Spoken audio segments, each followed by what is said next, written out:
It's been nearly 10 months since our future governor, Constance Gadell-Newton, asked me, in her words, to share the journey, to join her on the ticket as her running mate and as your candidate for lieutenant governor of the state of Ohio. And before I say anything else, I want to take this opportunity to express that I'm so very, very grateful to all of you for making this journey possible. And I would like to offer a few words of personal reflection before talking about the way forward. When Connie asked me to run with her as we stood outside the ramen shop at the national meeting last year in New Jersey, at that time, I only knew a handful of greens. It had been less than 24 hours since I bought my first Green Party t-shirt. I was still in the process of absorbing the pages and the bold transformative ideas etched into the Green Party's national platform. And prior to that moment, I had not discussed the possibility of my running with anyone except my wife and daughters. Of course, they, bless their hearts, were supportive, so much so that they never asked me to explain my reasons. They already knew I was crazy, and that, they probably would have reacted the same way if I told them that I decided to sign up for the next Mars expedition. So I jumped into the role of candidate with both feet, inspired by the example of my courageous running mate and trusting in the power of call and response. For when the opportunity for public service comes calling, it needs to be answered. The call to service needs to be answered with the spirit of service. You know the spirit I'm talking about. It's the very same spirit that allows each of us to stare down the powers that be, to speak the truth in voices of solidarity. It's the same spirit that illuminates our darkest days, helps us fight back against despair, and rekindles the flame of hope for the future. It's that same spirit that moves citizen activists of all ages, creeds, and colors to face down overwhelming odds and to walk in the shadow of doubt and uncertainty and to believe, to always believe in the promise of a new dawn. So here we are. The primary is a month away. The spring blossoms are ready to bloom, and the winds of change are blowing. And after 10 months of outreach, canvassing, organizing, studying the issues, drafting policy statements, recruiting volunteers, participating in candidate events, and filling out endorsement questionnaires, one thing has become abundantly clear to me. The grassroots are ready to come alive in Ohio. The Ohio Green Party is ready to grow. Are you ready? It is spring, and it is time for growing and greening and growing and greening and spreading across the Ohio landscape as a green wave. In this divided and dysfunctional political climate, we will wash over the state of Ohio, capturing energy from the sun, growing strong and attracting all that is good and nourishing and wholesome. This green wave is not only a metaphor, it is a literal expression of our participation in the self-renewing processes of life, a force that is ultimately more powerful than all those wannabe despots who, stepping into the leadership vacuum of a corrupt two-party system, have lately sought to profit from the toxic influences of fear, deceit, and division. Today and in the days ahead, our task will be to map out, to recognize, or to organize, and to recognize each other, to implement a statewide campaign by and for the people of Ohio. We will change the political discourse with solutions that put people first. Universal, single-payer health care as a right of all Ohioans. A $15 minimum wage, $50 an hour minimum wage to lift our fellow Ohioans out of the ranks of the working poor and to set the stage for a guaranteed basic income that will fulfill the dreams of visionaries like Thomas Paine and Bertrand Russell and make poverty a thing of the past.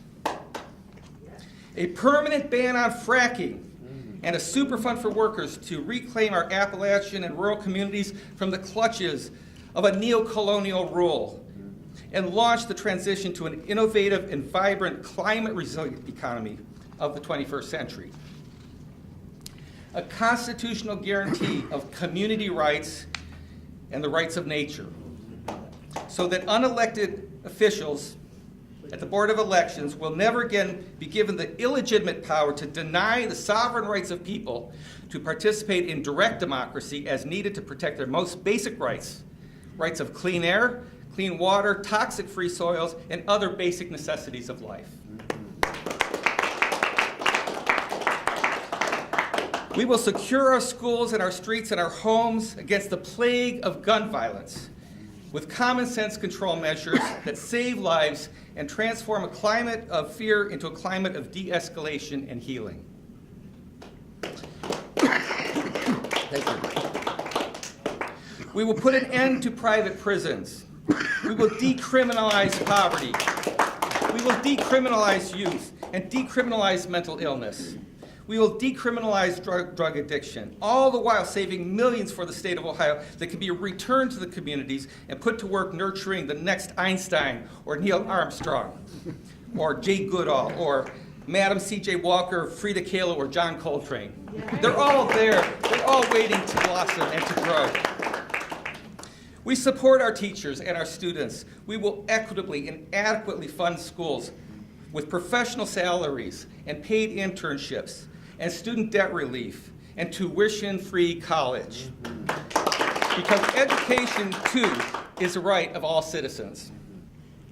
We will revitalize our agricultural sector and also institute new variations of agroforestry and aquaculture that brings life and health back to our rural and urban communities, while rebuilding living soils and sequestering carbon from the atmosphere. We will restore ethics, integrity, and transparency to our state government, opening the books to public scrutiny and shaping policies on the basis of scientifically informed public deliberation rather than backroom dealing. And most importantly, we will stand together and stand firm for a culture of inclusion and equal opportunity for all Ohioans, reaching out to heal the divisions while standing firm against bigotry, fear-mongering, and white supremacy. We will do all these things and more because that is what democracy demands, and in a living democracy, the people will have the final say. We will show the nation and the world that there is no greater force than that of a people united for change. My friends, I want you to know that Connie and I are ready to lead and fight for our common cause. This is a team effort, and you have chosen two candidates who would not have it any other way. Because when I look forward, and when I look ahead from now until November, I see a people-driven campaign that will present an unexpected, yet surprisingly resonant challenge to the patronizing zero-sum narratives of the two-party establishment. I see us building unity and strength, both within the Green Party and within the larger coalition of change of which we are a part. I see us leading with the issues and focusing on real solutions, building momentum among the forgotten and the disenfranchised voters of Ohio, and drawing support in all of Ohio's 88 counties. Friends and colleagues, from this moment, and spanning the distance of 7 months between now and the general election, we will pursue our common cause from person to person, from community to community, and through all available channels of grassroots political expression, culminating in a fall electoral victory that historians will mark as the moment when we Ohioans reclaimed our democracy and our future. Are you ready? Yes. Are we ready? Yes. Let's do it. Great.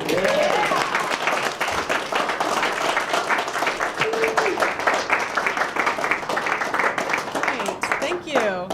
It's so great to be here. Thank you, everybody who made it to our convention today. We wouldn't be the Green Party without you. So it's so great to see so many people coming. We've had a lot of growth in the past couple years. So since 2016, the Green Party has seen record numbers of growth in terms of candidates, people who are willing to run, and our party organization around the state. We've just seen so many new people, and it is really great to see. So just a few words about the governor's race and what we're going to be doing this year politically. Fortunately, we have worked really hard. We got an early start this year, and we have finally made it on the ballot, so we got our signatures. It was not easy. Let me just say that the establishment does not make it easy, even with our reduced requirements, so we only have to get half the number of signatures as the major parties. But it was very difficult this year to get the signatures we needed because of the restrictions that they put on who can gather signatures. Only Green Party members or unaffiliated people, and who can sign, which is also Green and unaffiliated voters. So one thing that we ran into is that with all the new people who were coming into the party, so many of our biggest supporters were actually Democrats who had exited and left and came to the party. So a lot of those very dedicated people weren't able to gather signatures. But I'm standing before you now, and I will be on the ballot in the primary, uncontested, yes. And that also means, because I'm uncontested, it means I'm a shoo-in to get through the primary and be on the ballot in the general election. So I'm standing before you at least in the top 3 of the candidates who will go on for the governor's race. And that's something that, as of right now, no other candidate can say that. Mike DeWine does not know that he's going to be the candidate. Kucinich doesn't know that he's going to be the nominee. So I can say that I know that I'm going to be the nominee. So I will be on the ballot for the fall. Thank you. Joe touched on this a little bit in his speech. But I also want to just talk about what an amazing opportunity it is that we have a Green Party in Ohio. The fact that we have party status means that we can easily get people on the ballot, and that they will appear with a party affiliation with the G after their name. And because we have such a strong our strong key values. People know what we stand for and what these candidates stand for when they run as Greens. They stand for progressive values and keeping corporate money out of politics so that we're really representing the people, not corporations. We're representing the people of Ohio. What makes us different than a lot of activist groups is the fact that we have this party access, this party status, that we have the ability to run candidates.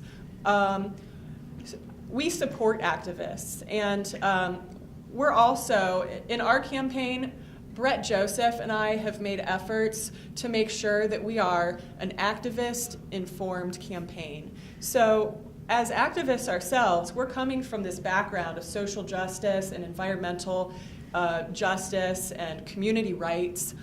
And we're taking input from all of those groups as we build our platform. And we're able to give those issues a voice. As candidates, there have been some anti-fracking and community rights activists who've said, please promote our issues so that we have legitimacy. There are pro-frack groups that are saying that these citizens groups are fake groups. They're trying to make it look as if they're not even real activist groups standing up for themselves. And so there are articles going online from the fracking industry trying to discredit activists. So some of the activists that we're in contact with are saying, please stand up for us. We need your support to show that our issues are legitimate and that we're not a fake citizens group. So we have the ability to bring all these issues into the political dialogue. And we have a special kind of political power because we are political candidates. We have the ability to get people elected, to create change, to represent the people who are working on these activist issues. Activists can do a few different things. They can pressure the power structure to adopt their ideas. We're also giving activists an opportunity to run and to become the decision makers. Okay, so I will talk a little bit about how you can help with my campaign, how you can get involved. We have a great team. I want to put that out there that I could not do this if it wasn't for the many people who have believed in me and said that they want to support me and become a part of my team. So just to name a few, we have Nathan here. We have Jake, who has really dedicated so much to the campaign, and Andrew next to him. Samuel has put in so much to the campaign, and many others. Felina is stepped up to be my treasurer and also is running as a write-in candidate. So many other candidates who have stepped up too. We have Joe and Steve. So there are so many people who have made this possible. And today we're going to be inviting you to join the team and to be a part of it. To when you meet people who are interested in this campaign, to send them our way. Part of the way that you can get started and engage with our team is to check out our website. There's a volunteer form on there where you can fill out to get information, to get contacted by Jake or Nathan. Also, we're going to be working on fundraising. Since we're not taking corporate money, corporate donations, we need your help. So that can be in the form of crowdsourcing in your local area. You can have a house party or other event, get people to make small donations, and then send that into our campaign. The contribution limit is actually $12,000. So that sounds like a lot. If you know anybody who really wants to influence politics, we could do so much with $12,000. Right now we're running on a shoestring, and Brett and I have been really making the rounds around Ohio, visiting all these citizens groups, voting groups, and I'll tell you a little bit more about that as well. So donating and volunteering. Another way that you can volunteer, probably a lot of you are aware that one of the biggest barriers to Green Party candidates and independents getting elected is our level of media attention that we're able to get. It just seems like so often the mainstream media doesn't take us seriously for whatever reason. So we really need to wake them up and wake up the public. Let the public hear what we have to say politically, because what we have to say resonates with people. A lot of them don't even know that we have a Green Party in Ohio. But once they find out, people are excited. People are excited to hear about the 10 key values and what we stand for, and that there actually is a political party that does stand for these things and represents the will of the people in Ohio. So often I hear activists on the left saying, we really need a political party for that, one that will stand up for the environment and represent the people and social justice causes, and one that doesn't take corporate donations. And, so I say, well, that's us. That's the Green Party. We already have this party. This reality exists. You can be a part of it. We're inviting people in this primary season to become Greens. And so I brought a box of these flyers that I hope everyone will grab a handful and take them with you. We want to get rid of most of those flyers today so that you're taking those back to your local area and showing them we have a governor's candidate and we have write-in candidates. We want to get 500 votes for each of our statewide write-in candidates, Felina Farley and Paul Curry. Those are on this card. And by voting Green in the primaries, that's how people become a Green. So we're really in the phase right now of opening the party and inviting people in. We want people to join so that they can also really be represented by this party, so that we can grow and become a political force for nonviolent political revolution in Ohio.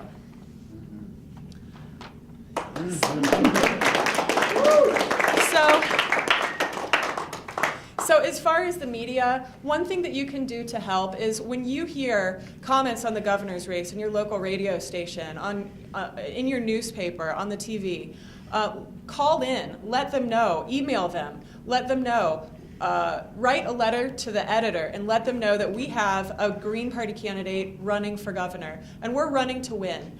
we need 3% to maintain our party access. Yes, that's true. I have no doubt that we'll be successful in that because we have come so far in the past 4 years. We have an early start and lots of people power. We have the ability to get the word out and to reach that marker. With 34% of the vote, I could win this election.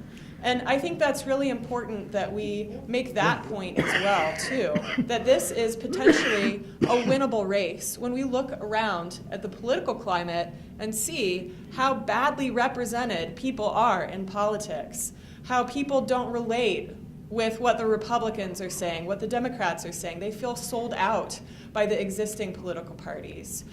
This is our chance. I really believe, I don't want to talk a lot about Trump, but I am going to talk about Trump for just a second. That was, it was unbelievable what happened, I think, to most people in that election. But what I heard before that election is that people were looking for some kind of radical, someone to do things differently. Somebody to shake up the system and to tear down the system that we have that hasn't been representing people. People made a big mistake by electing Trump, by voting for him, by thinking that he was going to be the person who was the rebel, who was going to take down the system that we all don't like. But I believe that we can get the right kind of rebel coming out of the Green Party to lead us, to lead the people to a victory that we can all support, a political victory that represents people and represents our real political will. He was not the right kind of rebel. I am the right kind of rebel to lead Ohio as a governor.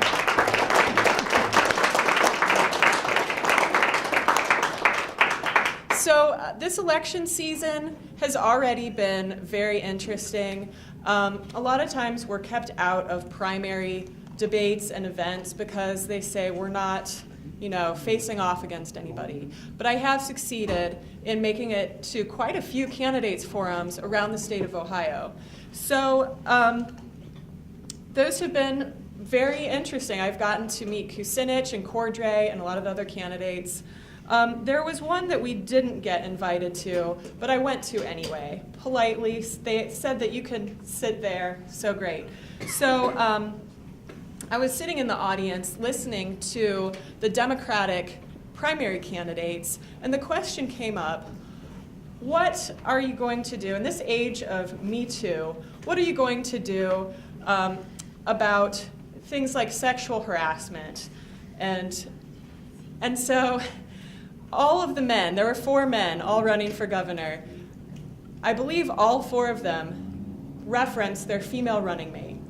And this was an event that I contacted ahead of time. I asked them, can you allow me to be on stage with the other candidates so that I can, be a part of that? And they said, no, but you can come and listen. And so all of the men said, we have a female running mate. And one of them even said, I think men need to talk about this and figure out, men holding each other accountable and dealing with this issue. And so I was there. I was the only person without a female running mate at that event. But here, I'm running at the top of the ticket for governor. My answer would have been, we need to empower women. We need to empower women. And I would do that in my cabinet. And thank you.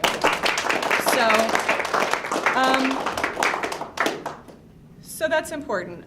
We've been hard at work on our platform, and so I'll talk a little bit about our platform. I've talked about a lot of other stuff, but I know that probably a lot of people are anxious to hear what's actually on the platform. It's something that we have been working on. My running mate, Brett Joseph, has been really instrumental in helping develop our platform so that it really represents the ideas that are being brought to us. It represents the party. And so just because I know I don't have a ton of time, but just to touch on a few of our most important issues, we do want an immediate moratorium and ban on fracking and injection wells in Ohio. And in addition to that, we want to make sure that that community rights are upheld. So, one thing that we've seen is that communities have not had the power to keep industry coming in from out of state, coming in to pollute their water. And despite their efforts to enact and to pass community bills of rights, those have been defeated and unsuccessful. So you have communities that, although they're trying to fight, are being poisoned by the fracking industry. So we support a community bill of rights and would repeal the statute in the Ohio Revised Code that supersedes those community bills of rights. Also, I'm a criminal defense attorney. One of my top objectives is police reform and protecting the civil rights and civil liberties of all Ohioans. In addition to under the civil rights and civil liberties, we want to make sure that transgender individuals have their rights protected, and I would like Ohio to be among the first of the states to have a gender-neutral bathroom policy so that every individual, regardless of their gender, can use public accommodations and have that as part of our civil rights, that everyone has the right to public accommodations in Ohio. Along the lines of gender also, the Equal Rights Amendment for women is something that still needs to be passed and should become part of the Ohio Constitution.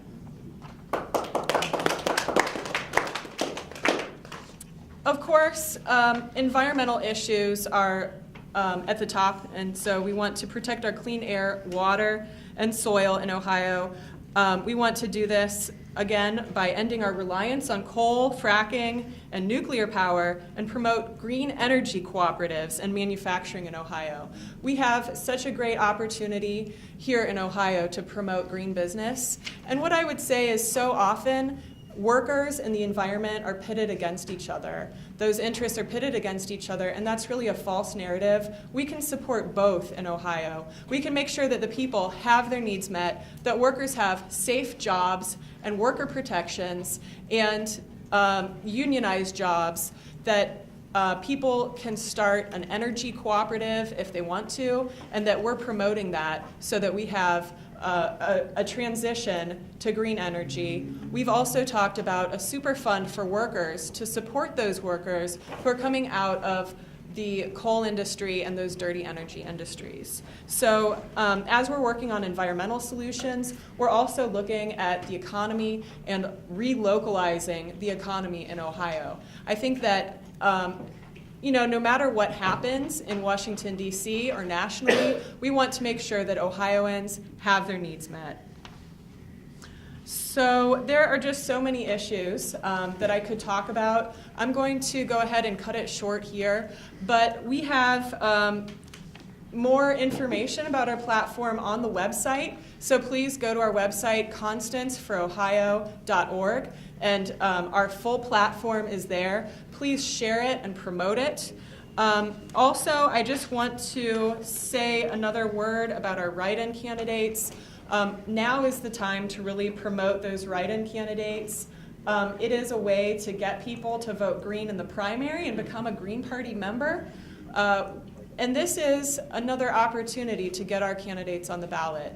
It was so hard to get the 500 signatures that we needed to get me on the ballot and to get some of our other candidates on the ballot. I do believe that this is a way that we can promote our party and our candidates and get those candidates on the ballot so that people have more choices. And that's really what we want to offer the people of Ohio right now, to strengthen our democracy, to be another choice for them to engage with on a political level that does not have the same corruption of the Democratic and Republican parties. We want this to be a people's party that's open, where people can come and participate and be a part of it and make democratic change, create that nonviolent political revolution that we want to see here in Ohio. Thank you.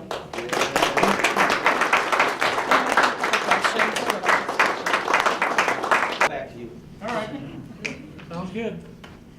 Okay, well, there's one over here. So it's a legal question about ballot language. Do we have any resources here are people who could look at a recall amendment for the Cincinnati Charter and an anti-corruption amendment for the Cincinnati Charter that could give us legal feedback to let us know if what we're doing meets the standards of Ohio law. Yeah, there are several lawyers within the party that may be able to help you with that and look into that as far as a recall. So we have David, Gary Cox And is also also, an attorney. to that question, Us and Bob Petrakis. Devin Branch also was involved in the recall effort in East Cleveland. He indicated he'd be more than happy to work with us to help us on any guidance along the way. Right, and we also have been working closely together with organizations like the Community Rights Legal Defense Fund that does a lot of that kind of legal drafting assistance for various communities around the state. So, yeah, we can look at it in-house and also through our partnerships. What's that organization? It's called the Community Rights Legal Defense Fund. And if you send an email to me, I can make a connection for you. Okay, there's one question here and then a question over there. Go ahead, you. Yeah, I just want to say from my vantage point, you two are a very attractive team. Very attractive. My question is, I think the opposition won't have much of a chance if they're on stage with you guys. How do we get you guys on stage? Here. My suggestion is to reach out to the media over and over again. Whenever you hear reports on the governor's race, sometimes we just get a tiny little mention, if anything, and reaching out to your media, your local news and NPR station or other talk radio station, asking them to cover us. I think that we are trying to be very proactive and professional in how we deal with the media. We have a press packet that we send out to news outlets, but we really need letters to the editor are a really great way that you can get some attention for Green Party candidates. So write a letter to the editor, and we have put forth some samples that people can use. One went out on my Facebook a couple months ago requesting that people do that, and so some of those did go out. I think as far as some candidates forums, if you know community groups that are having candidates forums, if you hear about a candidates forum in your area and you know that they're having any candidates, we'd be happy to go. And we're traveling around Ohio already, going to some of those candidates forums. So that's a way to get the word out. And then I think the big question is, what about some of the televised debates once we're through the primary season and into the general election? We do want to be included in some of those televised debates as well to get on TV. And it's really been our experience when Joe DeMar ran for Senate, he was kept out of the debate. We protested at that time. And so that is an opportunity for a press release and to raise awareness about that. But we're really trying to engage professionally early on so that hopefully we can get some of those big invitations. Okay, let's see. Can I just say something about what Okay. Connie was just talking about? Yeah, when I ran for Senate in 2016, my opponents were given 3 full hours on 3 different debates for U.S. Senate, the Democrat and the Republican. And we Greens were completely shut out of the public television debates. Now, public TV stations are required by law to be nonpartisan. And obviously, if you're giving full preference to 2 parties, and we are a political party, and you're completely ignoring a third, you're being partisan. So what I would suggest, like Connie said, we're going to be talking to these stations to make sure that they get included in any future debates, but our talking to them would be much more effective if you already sent an email to the general manager of your local public television station and said, when you do those debates, I want to see the Green candidates on that also. So please, if you do one thing, it's going to have a big effect from this event, Go to your public television station, contact the general manager, tell them you want greens in the televised debates. Okay, thank you. Okay, this gentleman, and then Daryl, and then this gentleman. What are you used concerning opioids and heroin addiction? What is our policy on that? Yes. Yeah. Our idea, we really want to decriminalize drugs, so not only marijuana, but also other drugs, and treat addiction as a healthcare issue. We strongly believe that universal health care in Ohio can help solve our opiate issue. There are such a lack of public health resources that we want to see those public health resources available, and we really believe that the most effective way is through a universal health care system in Ohio. Brett, you have more on that? Also, one of the biggest problems, in addition to just the rapid spread of the really hardcore opiates like fentanyl, and danger that poses, is that two ends, both at the supply end.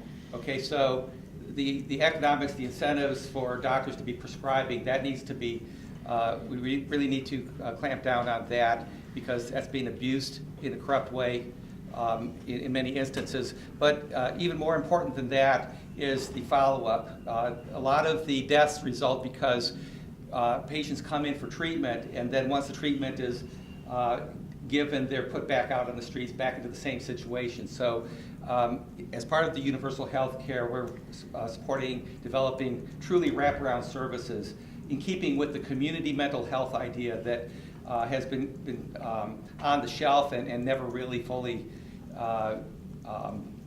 brought into its full potential. So, it's not just with the mental health professional, but it's also engaging with the criminal justice system and engaging with the communities themselves in order to solve this complex problem. Yeah.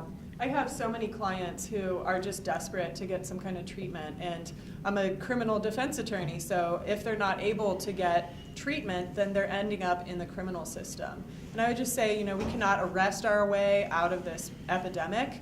We cannot criminalize our way out of this epidemic.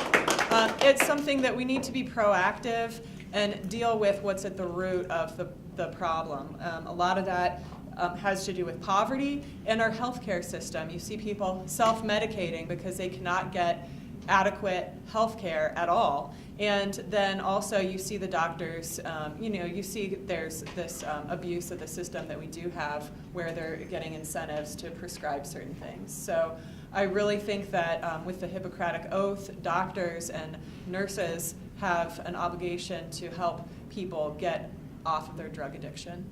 If I could say one other quick thing about that. If you look at the numbers in the state budget, the investment in mental health and in community mental health has been dismal. So it needs to be adequately funded. We're going to take not only a portion of the rainy day fund, but a portion of the savings that we get from ending the for-profit prisons and reprogramming that into the opioid crisis. Daryl? Yeah, I wanted to go back to your subject of dealing with the media. In public forums and in discussions, you often hear complaints about polarization. And the media wrings their hands. They don't know how to answer that. They don't know why there is so much polarization, but we know why there is. You have one side and one side, and you don't have the third end party. You don't, and it's the media's fault, but it's the people's fault. They think there's only two sides. And so that is, I think, the most important opportunity that we have. We're not going to end polarization until we get our voice. Okay. Yeah, I think we have a strong program, but I was sitting here and I was putting together a little list of things that I didn't hear today. So I'm going to name like a half a dozen things. Okay, the first one is this epidemic of killing black people on the streets by the police, and the question of community control of police. The second one is abolishing 14D and getting rid of the right to work clause, stopping lockouts, stopping the use of permanent replacement workers. And I was going to mention marijuana, but that's already been brought up. And the last one would be the big scofflaw banks. that systematically devastate communities, break a bunch of laws, walk free. I think it's time to call for some of these institute banks to be expropriated. That's the big E word. You're not supposed to use that, but I just used it. And so I'd like to hear what you have to say. Thank you. Yeah, those are all important issues, and those are, I believe, all issues that we have addressed in our platform, so we'll address a few of those points. Police violence is something that I have been working on as an activist in Columbus community for quite a while now, and also as a criminal defense attorney. I see racial profiling with my clients. I see, hear their stories of being brutalized by police. And most recently, I was at juvenile court when a child was shot and killed in front of me outside the courtroom. So I witnessed police violence that ended in a death not too long ago, just a couple months ago. And so we do have the following ways that we'd like to deal with that. For one thing, in police training, there needs to be an emphasis on nonviolent de-escalation. And I think that's something that we don't see here. There is some training on nonviolent de-escalation. Apparently, it's not being used. They're not de-escalating. They didn't de-escalate in Cleveland with a child who had a fake gun. You know, they're not assessing the situation adequately before they use weapons against the public. Also, a lot of the training talks about how the inner cities are a war zone and the police need to be trained as if it's a war zone. So that funding is coming from the federal level, and that is something that we have the option of turning down, some of that funding. Right now, we're also seeing the militarization of police, you know, increasingly, as now Trump has approved military-grade equipment coming into local police departments. So that's something that we don't need here in Ohio. We are absolutely in favor of local community policing. All too often you see people from outside of the community coming in to police and they have no familiarity with that community. PTSD, I think, is something that needs to be addressed, and mental health of police officers, so that if, you know, all too often you hear that fear is a defense to killing someone. If they're afraid, that's a justification or a defense for shooting someone. And so they need to make sure that, you know, they are familiar with the community, that their mental health is taken care of, that they're receiving the proper training, and that they're not being trained that our community is a war zone. So there are so many things that we can do in the state of Ohio to ensure that the people are safe from these government actors, and including accountability, of course. Internal affairs is a system where the police review themselves, and the police cannot police themselves. There needs to be a civilian review board for that. Yeah, so just to have internal affairs where the police are investigating themselves, it invites corruption and it invites, you know, unaccountability. So, Brett, you want to talk about some of the other issues? Union. Well, certainly the euphemistically named right-to-work laws, which is really just union-busting legislation. Yeah, we already stand firmly on that. There's more verbiage that we can and will be putting into our campaign platform around that. So at this point, it's kind of filling gaps because we clearly align. We've written on it. We've spoken on these issues, and as we identify where some gaps remain, you know, it's a simple matter of just adding them to the platform. We did that recently with regard to animal cruelty prevention and other issues. But I'm particularly glad that you mentioned the public banks, because that's really also very much a cornerstone of our economic policy. Public banks will go a long way towards freeing up financial capital at the people's level, at the community level, and ending a lot of the draining of wealth from our community. So it's consistent with our other policies about supporting worker-owned enterprises and reinvesting in our communities. So we are envisioning a statewide, taking a portion of that public money to use to create the working fund for a public bank, from which then it leverages a lot of other economic activity. And it's consistent also with the idea of the guaranteed basic income, because we've seen, and more studies are showing, that when you meet people's basic human needs, contrary to all the the statements that you hear from the naysayers about, oh well, then people just become lazy, they'll just kind of live off of the state. Not so. The studies have shown again and again that people become innovative, they can become more mobilized, become more active, more productive, and that creates wealth for our state. Jay, you have a question?